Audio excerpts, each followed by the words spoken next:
வணக்கம் நண்பர்களே.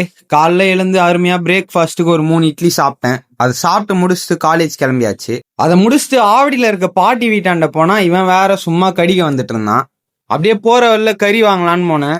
அங்க அவர்கிட்ட சிக்கன்லாம் இனிமேல் கிடைக்காதா அப்படின்னு கேட்டேன். அப்பெல்லாம் இல்லை தம்பி, இவனுங்க சும்மா சொல்லிட்டு இருக்கானுங்க அப்படின்ட்டாரு. சரின்ட்டு வீட்டுக்கு வந்து 1 பாட் பிரியாணி மாதிரி செஞ்சு சாப்பிட்டுட்டு அப்புறம் ஃப்ரெஷ் ஆயிட்டு அம்மா கடையில போய் கொண்டாரு இருந்துட்டு ஜிம்முக்கு கிளம்பியாச்சு.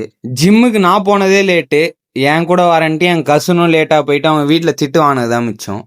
அப்புறம் ஜிம் ட்ரைனர் வேற என்னடா இந்த ஆங்கிள் வச்சு எடுக்கிறேன்ட்டு அவரே கேமரா ஹேண்டில் பண்ணி உன் வெயிட்டை எக்ஸ்போஸ் பண்றேன்னு பண்ணாரு. அவர்கிட்ட அதுல பெருமைப்படுறதுக்கு ஒன்றும் இல்லைனான்ட்டு கெத்தா சொல்லிட்டு மற்ற வேரியேஷன்லாம் போட ஆரம்பிச்சிட்டேன்.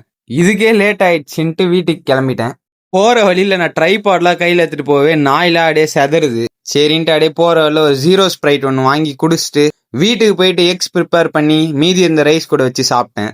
அப்புறம் தம்பிக்கு பிஸ்கெட் போட்டு நாளை முடிச்சிட்டேன். பை.